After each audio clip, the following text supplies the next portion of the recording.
I am standing on Apogee Crossing over one of the most dangerous highways in Texas, Denton's own I-35 East. Actually getting a head start of my own on UNT's Sexual Assault Awareness Month events by wearing teal today. Teal is the color that represents Sexual Assault Awareness Month, as well as your support for those victims. Thanks, Jordan. The Denton Fire Department here in Denton, Texas has made history as it's gained international accredited status by meeting the criteria established through the CFAI's self-assessment and accreditation program. Although achieving the accreditation is voluntary, the achievement is valued amongst the Denton Fire Department's officials, but also the surrounding community. Denton citizens now have an internationally recognized service to call upon with trusted first responders who Kenneth Hedges, the Denton Fire Chief, says provides the highest quality of service to the community. That's all I have for now, so back to you both at the desk. Thanks, Austin. Just like the Republicans, the Democratic Watch Party is loud and live here tonight. I'm currently standing with Christy Noble, who is the chair of the Dallas County Democratic Party. How are you this evening now that the event has begun? I am great now that it's begun. And you actually opened up this event with some very good news for Democrats regarding Beto. Can you share with us what that is? And what purpose does the Democratic Watch Party serve for those who are trying to keep high political spirits? Let's send it back to the studio to Austin and Andrea.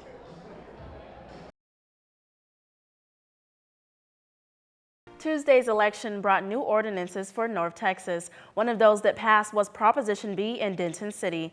NTTV's Peter Ray Bull has more with what this means for local residents.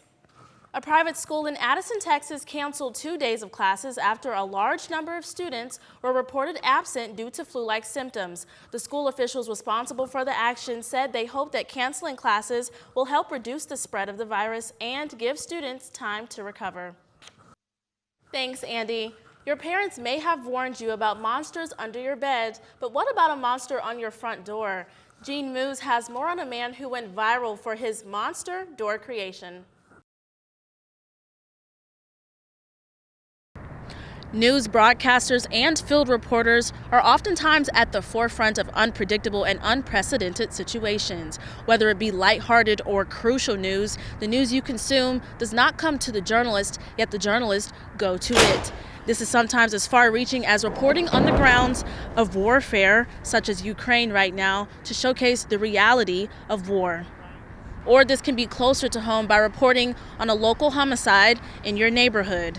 The late Dylan Lyons, a former reporter for Spectrum News 13 in Orlando, Florida, was murdered in the passenger seat of a car late February at the scene of a shooting where the gunman was believed to have fled already, yet he returned. His case, amongst many others, is an unfortunate example of how this line of work can yield valiant moments, but is also full of dangerous risks and harms. Former WFAA Channel 8 news producer Amanda McNew is now the Grapevine Police Department media manager. She reflects on the value journalists bring to society. We need to know what's happening. War zones are an example of that, or just a lot of countries where it's dangerous to be there. But if the journalists aren't there, how would we know what happens? A lot of times, if you don't see it, you don't believe it. It's one thing to read something, but when you see pictures, when you see video, that tells a different story. UNT broadcast journalism student Isabella Quintanilla has always wanted to be a news reporter and has hopes to be a live reporter after she graduates this December. She's well aware of the risks, but this isn't a deterrent for her. It's all part of the job, and you just, as a journalist, you understand that and you accept it for what it is, and you're willing to do what it takes to get the story done. And that doesn't always come easy. The UNT NTTV station manager, Phyllis Slocum, says it's a harsh reality. Inherently, I think you understand that if you want safety, I guess you can live in a bubble. But if you want to live life and if you want to contribute, then that's simply a risk. It is absolutely one of the most fulfilling professions a person can follow because everything they do has value. And at the end of their lifetime, which would be in many cases very, very long and fruitful, they would have a lot to look back on. So the dangers are there, but then again, walking across the street sometimes can be dangerous. And I think that's what we just have to understand. And cue. When you hear roller coaster screams, the smell of corn dogs, and the voice of Big Tex, you know you're at the Texas State Fair. But that's not all that makes up the 24 consecutive day event. The people who work at each event, small or large, have their own stories of how they end up at the State Fair each year. Let me introduce you to Dexter Echeverry. At the State Fair, a lot of walking is unavoidable for most attendees. Although you may pass several games, food stations, and coupon booths, if you slow your pace soon enough, you may get a chance to take a load off in a brand new Nissan, Buick, or Kia car. These companies are showcasing their shiniest and newest car models for the 2022 year, for not only for customers to observe and examine, but for them to make as their next purchase for their on-the-road ventures. For one Kia specialist, the adventure that led him there was a wild one. Echeverry is actually used to spaces much larger than this, yet with a stage. The same spotlights now shining down on cars used to be shining down on him.